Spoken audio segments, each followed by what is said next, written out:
All right, let's jump right into this explainer. So I want you to picture a really specific scene. It's, say, 3:17 in the morning. The world outside, completely asleep. Pitch black, silent streets. Your phone is just sitting there, charging on your nightstand. You haven't answered a single email, haven't spoken to a client, you haven't worked a single minute. But in this exact moment, true wealth is literally being built. Today, we're diving into a massive paradigm shift in how we actually think about income. We're going to look at the proven secrets that separate the people who build lasting wealth from those who just, well, work forever. So ask yourself right now, what is your money doing at 3:17 a.m.? Because for the financially successful, even when the world is dead silent and they are fast asleep, their money is out there putting in the hours. Maybe a business just made a digital sale, right? Or a stock just paid out a dividend.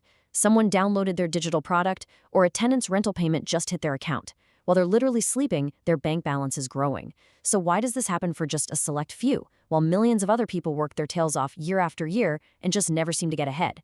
Well, it all boils down to the rules of the game they're playing.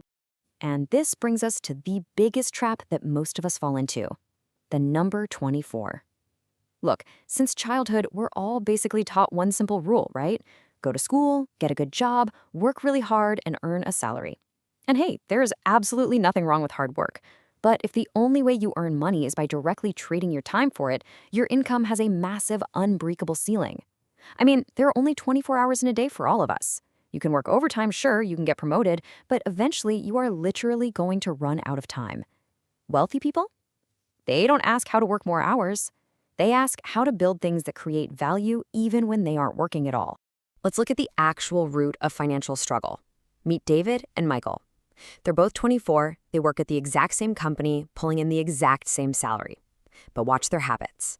David loves instant gratification. He buys the newest phone, the flashy clothes, those expensive sneakers. Every single time he gets a raise, his lifestyle just magically gets more expensive. Now, Michael, on the other hand, gives every single rupee a job. He holds off on the instant gratification, automatically saves a chunk of his paycheck, and buys assets. Fast forward 10 years, and the financial gap between these two is absolutely mind-blowing. And you know what? It wasn't luck. It definitely wasn't a higher salary. It was literally just hundreds of small, daily decisions compounding over time. Which leads us to a really crucial point. A higher salary cannot and will not solve poor financial habits. So many people think, if I just earn more, I'll be rich. But think of it like trying to fill up a bucket with water. If that bucket has holes in the bottom, it doesn't matter how much water you blast into it, right? It's never going to stay full. Your money works exactly the same way. If every extra rupee you earned just vanishes into unnecessary spending, you're always going to feel like you're starting from scratch. Okay, section 1, the foundation: saving, investing, and assets. Because before we can even think about multiplying our wealth, we've got to lay down the bedrock. And this foundation is built in 3 critical steps. Step 1, pay yourself first.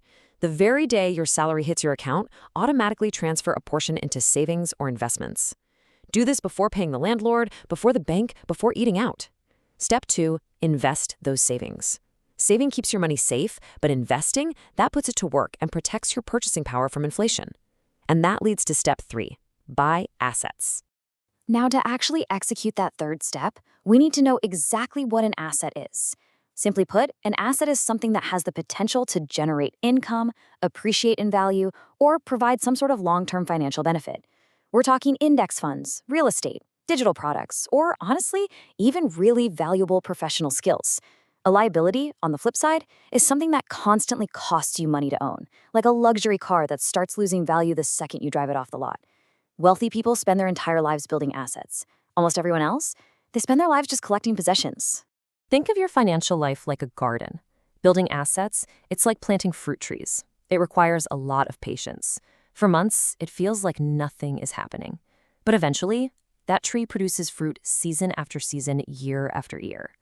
Buying unnecessary luxuries, though, that's like buying cut flowers. Sure, they look gorgeous for a few days, they might impress your neighbors, but they do absolutely nothing to feed the garden.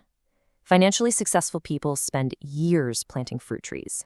Moving on to section 2, the multipliers, diversification, and systems.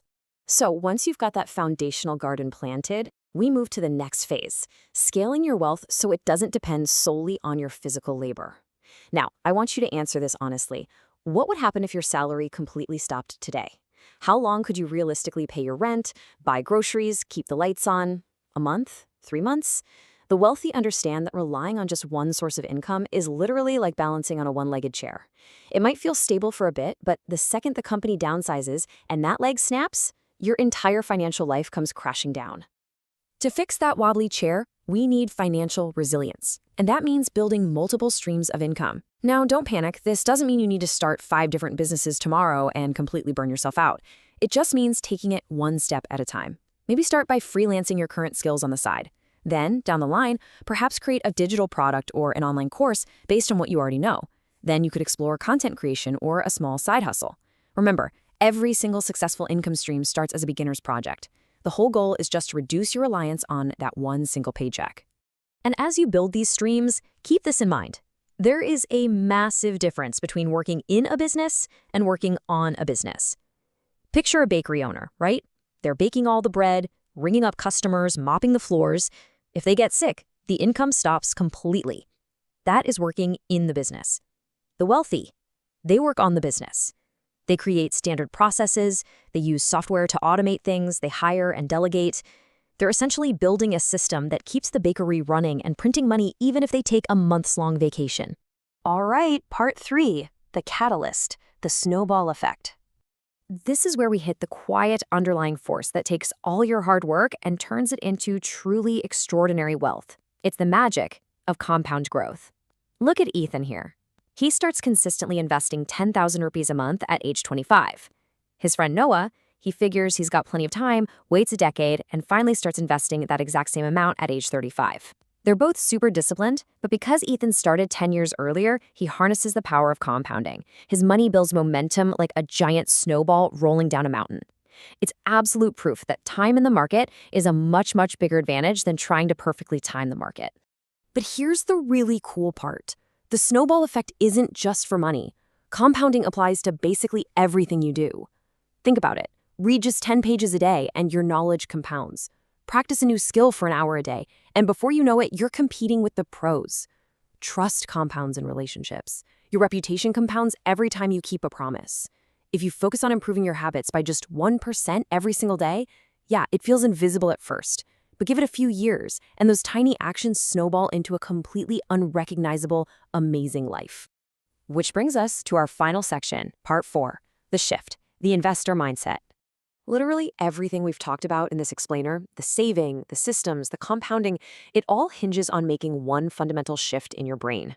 An earner looks at money and asks, how can I get more today so I can buy stuff? But an investor asks, how can the money I have today create even more value tomorrow? They are obsessed with measuring opportunity cost.